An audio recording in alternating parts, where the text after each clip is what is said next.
The grape Popsicle laid on the concrete adjacent to the base of the tether ball pole. The blue puddle it was making made the boy think of blood, but coming out of a Smurf.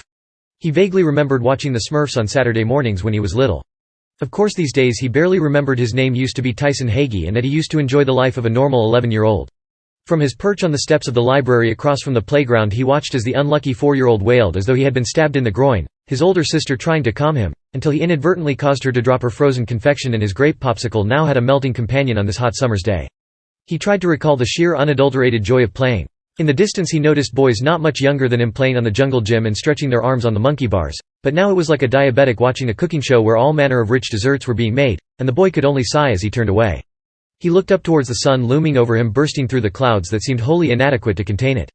This was his time, the mid-morning when he could sneak away for some time to himself, although it was becoming less and less necessary as so much of himself was slowly, but surely, slipping away. His master would not be pleased to know that he might be gone from his side when he was vulnerable, but he was just a brief run away from being able to defend him. These days he could run faster and for longer than ever before, since the master bestowed upon him el gran poder, the great prowess. He was also stronger than any 3 men, fast and agile, and he could climb anything with such ease it was like he was defying gravity. The strength came into play when he was forced to wield the master's gift to him, 2 antique, bejeweled, daguerre daggers.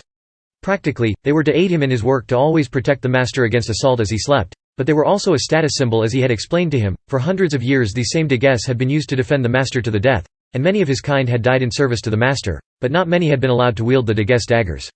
This was why on this humid day the boy still wore his denim vest, to keep covered the 2 daggers in the metal sheaths he kept housed, upside down, crisscrossed against his upper back. He had become masterful at reaching back and drawing them quickly, their razor sharpness matched only by his newfound skill at using them. He looked back to see both little brother and older sister gone, only the blue and red puddles with wooden sticks in the middle of them remained. He wondered how much of himself would remain soon, and if he would care if, like the sun drying up those puddles, soon Tyson Hagee would not even be a memory in his own mind. You have had some wild, cockeyed ideas before, Minter, but this shit takes the ever-lovin' fucking cake. Sergeant. Tom Bozarth bellowed far too loudly for his much younger partner, Detective Russ Minter, to be pleased with. It's a theory. And like all theories it has to be investigated to prove its validity. Minter responded. As they drove their ugly but well-maintained unmarked vehicle down the road, this was not the first time the 2 homicide detectives had been at odds with each other over a case. This particular case had the duo under a lot of pressure. No less than 4 connected deaths in the past week with little to no leads to go on had them both grasping at straws to try to solve this one. But to Bozarth, the wily veteran with over 30 years on the job and just months away from his big retirement blowout, Minter's idea seemed more nutty than a homemade fruitcake. Vampires. 30 years on the fucking job, and you're giving me fucking vampires. It's the only thing that fits. All the girls we found, they were drained of most of their body's blood content, they had small puncture wounds on their necks. This shit is right out of Dracula 101. Even the coroner said it might be a vampire. She was joking, numb nuts. Driving me all the way out to bumfuck Egypt isn't a joke, it's a pain in the ass. And just where does HQ think we're going? I told them we were off to investigate the Murrow Square killings. To an abandoned warehouse in the middle of nowhere, and a shitload away from Murrow Square. Hey, do you shit where you eat? Or where you suck? And all this based on a tip from your snitch who was probably so high he was seeing vampires, werewolves and mummies that night. Look, Harmony's been a good snitch for me over the years. Wasn't he the one that sent us to the docks that time to intercept a shipment of coke that turned out to be a shipment of illegal cockatiels? We still got the bust. Yeah, and I got feathers stuffed in my locker, my desk drawer, the fellas never let us live it down. Cocaine, cockatiels? He got the first 3 letters right. Yeah, well, I'm gonna kill him if I don't see nose fucking Ferratu. He said he saw this guy bite this hooker, then throw her body in the dumpster, the same dumpster that patrol found a dead hooker in last night. Harmony said he followed this guy all night. Until he entered the warehouse we're going to just before dawn. How did he keep up with him after he turned into a bat and flew away? Are you sure he tracked him to a warehouse or a cave? Just shut the fuck up. And crack a window for Christ's sake. Minter exclaimed, and then said under his breath. Goddamn gassy old man. In an alley months earlier, Constance Hagee walked quickly with her 11-year-old son Tyson in tow. This was a short cut she needed to take to save her a lot of walking, but she never felt comfortable about it. Of course Tyson was oblivious to where they were walking, with his earbuds in and totally engrossed in a game on his cell phone. They could have been walking through flowing lava and the boy would have never noticed until his feet started to melt. That's when she saw him. He emerged into a shaft of light from having been leaning against the alley wall. Count Enrique de Soledad, given his title of a Spanish lord over 300 years ago when he was alive and before he needed to feast nightly on the blood of others to maintain the life he now enjoyed, or was it endured? Her eyes locked with his, the darkest, blackest eyes she'd ever seen. In that dark lighting she could scarcely tell where iris ended and pupil began, but she knew she could not take her eyes off those eyes. The boy was not acutely aware that they had even stopped moving, so he never looked up at what was transpiring right in front of him. Soledad moved closer to Constance, taking in her beauty, and decided not to fully drain her but to keep her as a bride. His collection of brides had been wearing thin of late. He had lost several in Europe recently, where he also lost his sombra, Spanish for shade, what Soledad had taken to calling his day-walking crypt keepers. Such thoughts only briefly danced in his mind, as the primary thought, singular and consuming, was to feed. Constance's blood was sweet to the taste and oh, so satisfying. It took all the will he could muster not to drain her completely. When his hunger was at least quelled, if not satiated, he let her body drop like a stone at his feet. This finally caused the boy to look up. Unfortunately, he looked directly into Soledad's eyes. Tyson was a typical only child, born out of wedlock, pampered and rather self-centered. He always felt that mom would take care of everything. But now mom was lying in a heap on the ground, and he never felt quite so alone. That would be the last thought of free will the boy would have as Soledad's mesmerizing stare washed over him. All thoughts, all emotion, all sense of self drained from the boy, as the once talismanic phone slipped from his fingers and broke into pieces on the cobblestones. Soledad had thought of draining him too. Constance's blood had been such a delight, but then he thought of a better plan for this boy. Tyson had the sweet, innocent face of a cherub drawn as part of a church mural. He caressed the boy's cheek, as he wondered what he looked like smiling, but even with his mouth agape in his current blank stare. This was a truly beautiful boy who would be above suspicion. As his new sombra, Soledad gently lifted the boy's arm and punctured the pulse veins on his wrist with his fangs, not to drain, but to allow saliva from his mouth to flow into Tyson's bloodstream. He would give the boy el gran poder, a portion of his great prowess to make him more than human, but not restricted by such things as bloodlust or the sun, though he would stop aging, eternally a prepubescent. The process would cause him great pain and a fever-driven delirium for several days. Soledad thought he might not survive the enhancement, but if he did he would be the perfect sombra, above overt suspicion yet just as deadly as any man he ever used to fill the mantle. As he watched the boy writhe in pain for those many nights, the part of his heart that was still there broke for this young Chico. He recalled the days of his youth when he was a young Chico in Barcelona, playing with the servant children and his whipping boy Alejandro. His father had always been so proud. Soledad's exemplary behavior always kept Alejandro's back pristine with almost no scars on it from the whippings meant for the young Enrique. He decided then and there if the boy survived the enhancement of El Gran Poder, he would give him the Degues daggers given to him as a boy by his father.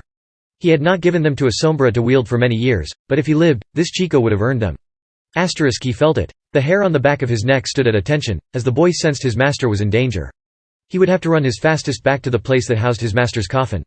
As he ran down a side street in a neighborhood adjacent to the park that was quite a bit more seedy than the space where the playground and library had been, a shabby-looking homeless man tripped him as he ran by. The boy fell on his knees, bloodying them badly and ripping the pantslegs of his blue jeans. He turned to see the wastrel who had tripped him. He was flanked by two other hairy, smelly men, who smiled at him with blackened teeth. "Look, boys, a little piece of chicken, just for us," said the old man that tripped him. "Leave me alone," Tyson growled, his voice deeper than he remembered, as he hadn't spoken since that night except to say thank you to his master for the daggers he would now draw out of their sheaths. The trio laughed at him. "The kid is packing," chortled one of the other homeless men. "Should we be scared?" chimed in the third. "When we're done with him, I'm keeping those knives," said the tripper, then he added, "But first we're gonna fuck ya good. We're gonna take turns, so get that lil asshole of yours ready." The boy remembered his mother telling him about such men, and to be wary, but that was before he became what he now was, for now they should be wary of him.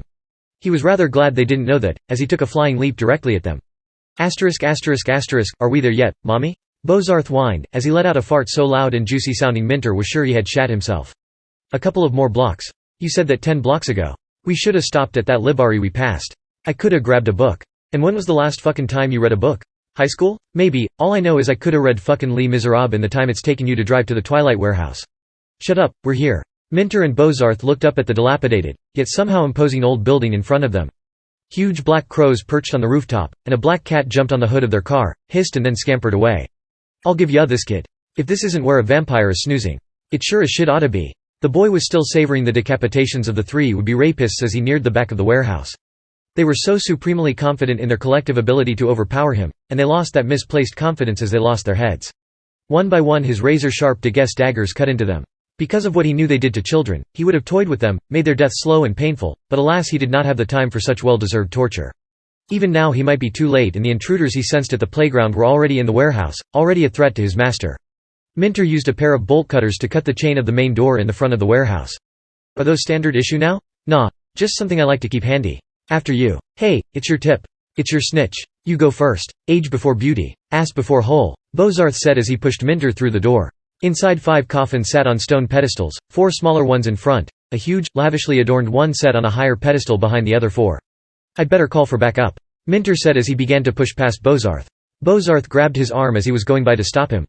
"Wait a minute. For all we know this could be the warehouse of some funeral home on the east side. And I am not gonna be pulling lil crucifixes out of my locker for my last 2 months on the job. 'Cause your snitch has made me a laughingstock again. Yeah, right, and a warehouse always just houses 5 coffins arranged like a fucking shrine. Let's just take a look for Christ's sake. What if they're all empty? I got a big picture in my mind of them all being empty. Bozarth moved to one of the 4 closest to them. He opened it. Constance was lying in the coffin, completely naked. Holy shit, look at the knockers on this one. But why is she naked and lying in dirt? Bozarth couldn't stop staring at her. It's not dirt, it's consecrated ground. Huh? It's a vampire thing. The vampire has to rest on ground from its country of origin. Bozarth picked up a pinch and took a whiff. Then this bitch must come from around here, 'cause this shit feels and smells like the dirt from my wife's tulip garden. But I'll bet you all your forthcoming pension checks that one up there has dirt from someplace else. Minter indicated the coffin that was set on the higher pedestal and off by itself. The boy scurried across the ceiling above Minter and Bozarth to drop in behind them. Minter began moving closer to the master's coffin as Bozarth grabbed his arm again. Maybe we should call for backup now? Okay, but first I want to see what's in the big one. I don't. Those would be the last words of Tom Bozarth's long but unremarkable career, as through his heart a Deguess dagger ripped. After twisting the dagger inside the old man's body, the boy held him up and eased him down to the ground so no sound could be noticed by Minter. Minter opened the coffin to reveal Soledad sleeping quite peacefully. The peace of knowing his Sombra would do the job of protecting him. And as Minter stepped back in awe, the boy did just that. Piercing Minter through the upper spine, as with the other hand slit his throat. In time the boy would learn to only render such intruders unconscious for the master to later feed on at his leisure, but for today the job was done. His master was safe, and a self-satisfied look engulfed the boy's face as he closed the lid to let his master sleep, as he had daggers to sharpen. For the next time.